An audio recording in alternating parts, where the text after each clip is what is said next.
Donc, puisque la matière organique est très importante, elle forme des couches, comme le montre le schéma.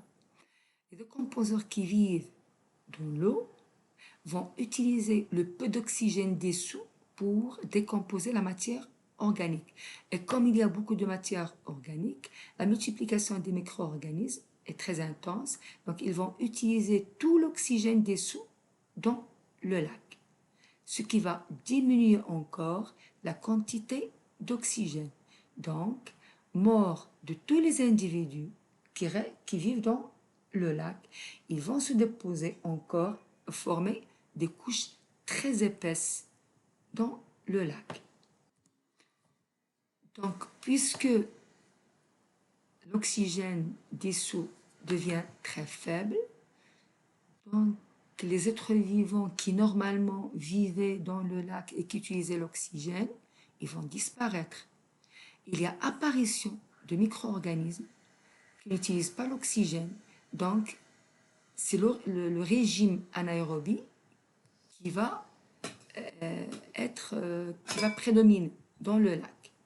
Donc, ces micro-organismes qui n'utilisent pas l'oxygène vont dégrader la matière organique. En absence d'oxygène, c'est le phénomène de fermentation, ce qui est à l'origine de dégagement de gaz toxiques H2S et NH3. Ces gaz qui sont H2S et NH3 et sont toxiques, ce qui est à l'origine de la mort de toute la faune qui vit dans le lac.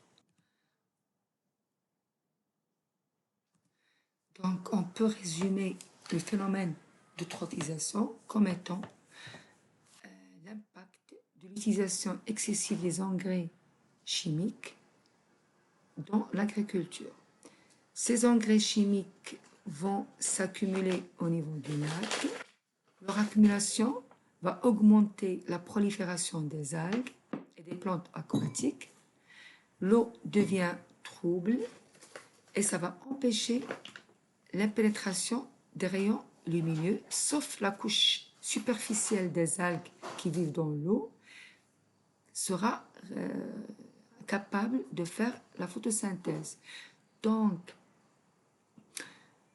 la quantité d'oxygène dissoute dans l'eau va diminuer et les algues qui se trouvent dans la partie profonde vont mourir. La matière organique provenant de la mort de ces algues va s'accumuler en profondeur.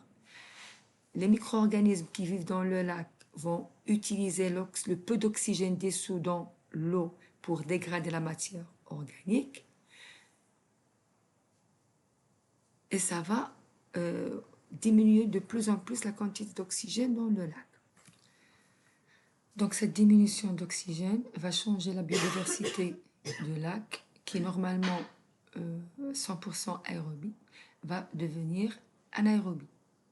Et puisqu'il y a la matière organique, beaucoup de matière organique provenant de la mort des êtres vivants sensibles à un manque d'oxygène et de végétaux, donc, il y a apparition de bactéries qui utilisent la fermentation pour dégrader la matière organique.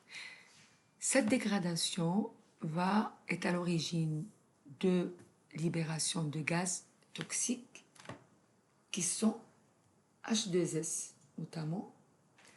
Ces gaz toxiques vont bien sûr être responsables de la disparition de toute la faune du lac.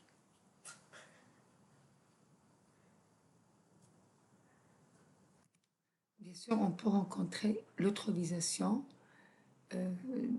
des mers due au développement excessif des algues qui se nourrissent de ressources minérales dans l'eau lorsqu'il y a beaucoup de nutriments.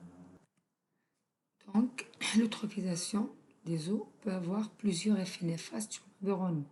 Les principaux sont la diminution de la biodiversité animale et végétale dans les milieux aquatiques, prolifération de phytoplancton